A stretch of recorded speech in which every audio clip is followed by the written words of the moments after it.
शक्ति अक्सर ऊंची आवाज में बोलती है ना? हमें लगता है कि जो जितना ज्यादा बोलता है या जिसकी आवाज में जितना दम है वही ताकतवर है। बिल्कुल। लेकिन कभी-कभी खामोशी में इससे कहीं ज्यादा ताकत छिपी होती है। आज हम जिस स्रोत पर बात करने वाले हैं वो इसी खामोशी की ताकत को समझाता है।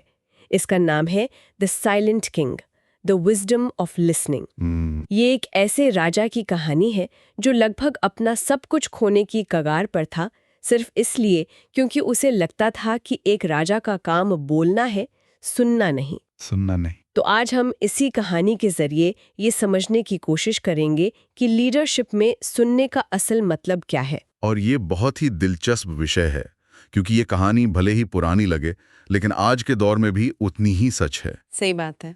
ये सिर्फ एक राजा की कहानी नहीं है।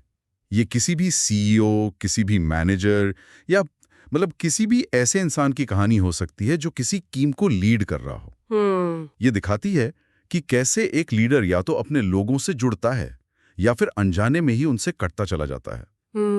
और स्रोत की सबसे खूबसूरत बात यह है कि ये दिखाता है कि जब सब कुछ ठीक लग रहा हो, जब खजाना भरा हो, जब सब आपकी तारीफ कर रहे हो, हाँ, मतलब जब सतह पर सब शांत हो। बिल्कुल, उस शांत सतह के नीचे अक्सर एक तूफान पनप रहा होता है। चलिए तो फिर उस राज्य की तस्वीर से शुरू करते हैं।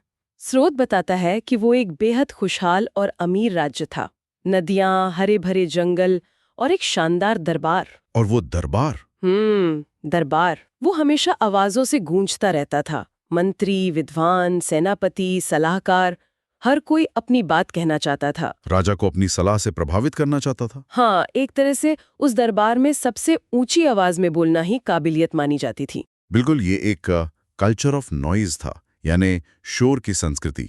ऐसी जगह हम आज भी देखते हैं, है ना? हाँ बिल्कुल, जैसे कॉर्पोरेट बोर्डरूम, जहां हर कोई अपनी बात रखने के लिए बेताब रहता है, जहां खामोशी को अक्सर खालीपन या तैयारी की कमी मान लिया जाता है। सही है। इस कहानी में दरबार सिर्फ एक जगह नहीं है, बल्कि एक सोच का प्रतीक है। एक ऐसी सोच जहां बोलने को एक्शन और सुनने को निष्क्रियता समझा जाता है। और राजा इसी सोच का सबसे बड़ा प्रतीक था। स्रोत में साफ लिखा है कि राजा बहुत कम सुनता था।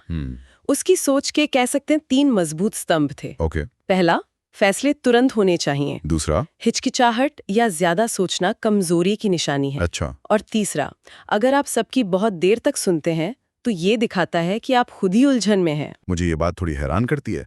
आज तो हम सुनने को एक खूबी मानते हैं, पर राजा उसे कमजोरी क्यों समझता था? ये एक बहुत गहरा मनोवैज्ञानिक पॉइंट है जी। स्रोत सीधे तौर पर इसका कारण नहीं बताता, लेकिन हम अंदाजा लगा सकते हैं।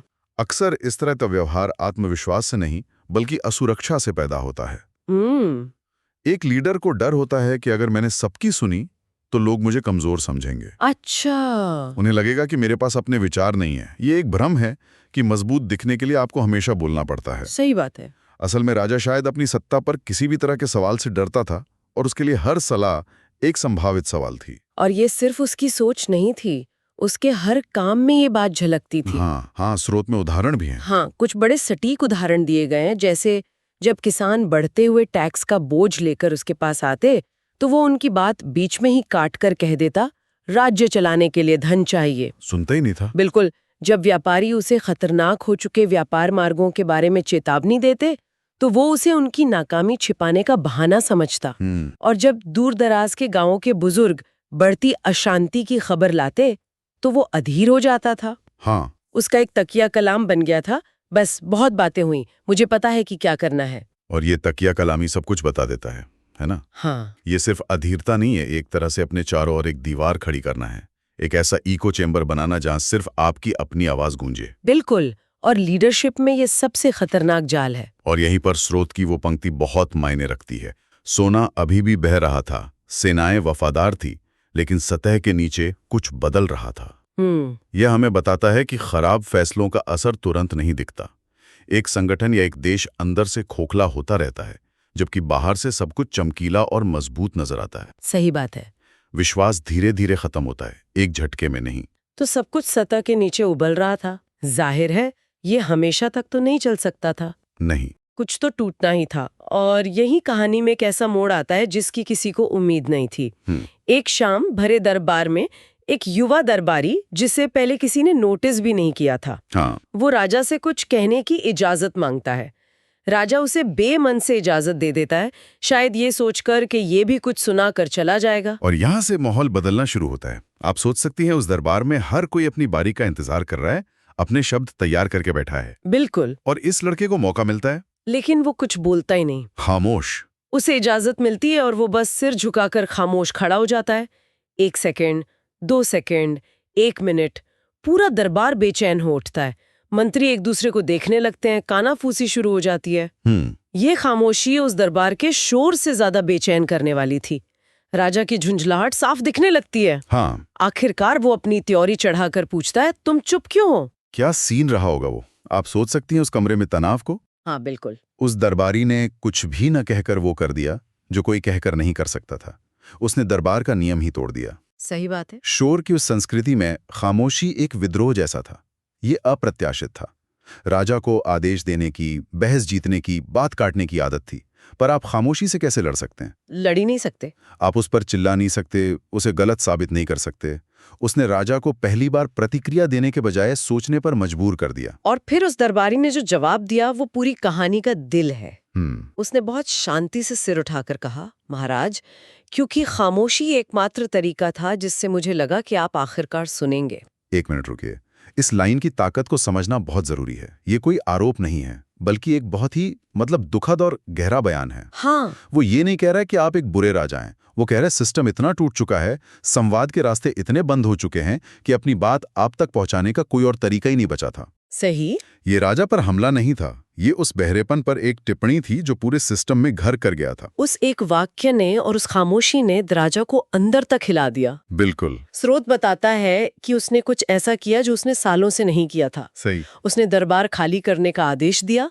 सिर्फ वो और वो युवा दरबारी रह गए। अच्छा। और फिर शायद अपनी जिंदगी में पहली बार राजा ने किसी की बात बिना टोके, बिना कोई फैसला सुनाए, सिर्फ सुनने के लिए सुनी। दरबारी ने उसे उन वीरान होते गांवों के बारे में बताया, उन व्यापारियों के बारे में जो राज्य छोड़कर जा चुके थे, और उन सैनिकों के बारे में जिनका भरोसा अब डगमगाने लगा था। और ये सुनना सिर्फ एक भावनात्मक बदलाव नहीं था। यहीं पर कहानी एक बहुत जरूरी बात बताती है। क्या? सुनने की इस क्रिया ने सीधे सीधे ठोस नीतिगत बदलावों को जन्म दिया। ये सिर्फ लोगों को अच्छा महसूस कराने के लिए नहीं था। हाँ, ये प्रैक्टिकल था। बिल्कुल। राजा को जमीनी हकीकत का पता चला। उससे वो जानकारी मिली जो उसकी सलाहकारों के शोर में दब जाती थी। नतीजतन टैक्स को लोगों के हिसाब से फिर से ठीक किया गया। व्यापार को दोबारा खड़ा करने के लिए नए सुरक्षित रास्ते बनाए गए। और लोगों का विश्वास लौटा। हाँ, लोगों का टूटा हुआ विश्वास धीरे धीरे वापस जुड़ने लगा। ये प्रभावी शासन था जो सुनने से पैदा हुआ था। बिल्कुल। सुनना सिर्फ एक अच्छी आदत नहीं, बल्कि एक स्ट्रैटेजिक टूल है। सही बात है।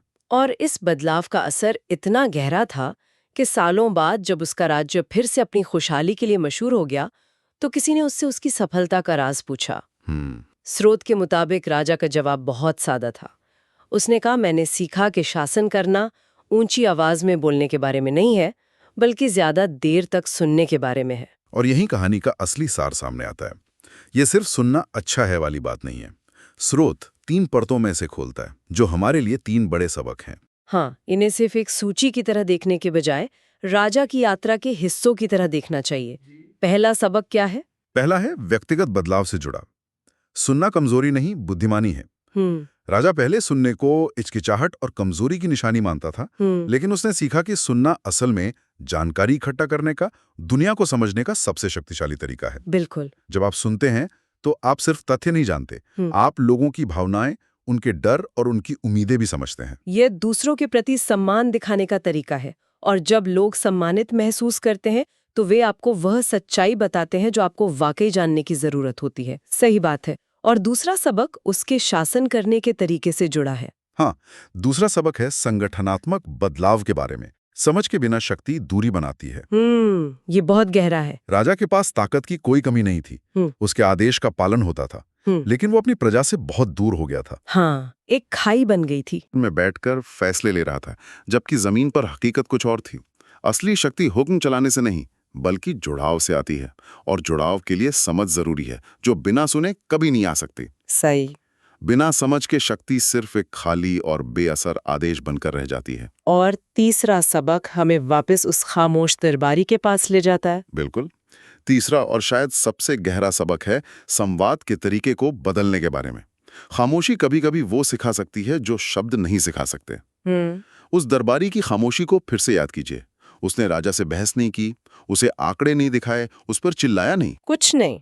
उसकी खामोशी ने राजा के सामने एक आईना रख दिया और उसे वो एहसास कराया जिसकी उसे सबसे ज्यादा जरूरत थी, कि उसे रुकने और सुनने की जरूरत है।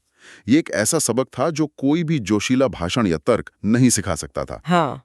कभी-कभी किसी को यह एहसास कराने के लिए कि वो सुन नहीं रहा है, सबसे ताकतवर काम जो आप कर सकते हैं वो है खुद खामोश हो जाना। तो कुल मिलाकर देखें तो ये सिर्फ एक राजा की कहानी नहीं है, ये एक बदलाव की कहानी है। बदलाव की। एक बोलने वाले शासक से एक सुनने वाले नेता बनने तक का सफर। ये हमें याद दिलाता है कि सच्ची ताकत और बुद्धिमानी अक्सर सबसे ऊंची आवाज में नहीं बल्कि शांत होकर सुनने और गहरी समझ में होती है। ये उस बदलाव की कहानी है जो तब आता है जब कोई अपनी ही आवाज की गूंज से बाहर निकलकर दूसरों की आवाजों को और यहाँ तक कि उनकी खामोशी को भी सुनने का फैसला करता है। ये कहानी राजा की सफलता के साथ खत्म होती है, जो बहुत अच्छा लगता है, लेकिन ये हमारे लिए एक बहुत ही प्रासंगिक और गहरा सवाल छोड़ जाती है। हाँ, क्या? एक ऐसी दुनिया में जो अक्सर सबसे ऊंची आवाज को, सबसे मुखर राय को पुरस्कृत करती है, जहां सोशल मीडिया से लेकर न्यूज रूम तक हर कोई अपनी बात कहने के लिए बेताब है। हाँ। ऐसी दुनिया में कोई खामोशी से सुनने का अनुशासन कैसे विकसित कर सकता है, और उस खामोशी में ऐसा क्या खोजा जा सकता है जिसे हमारे अपने शब्द और हमारी अपनी राय शायद डुबो रहे हों।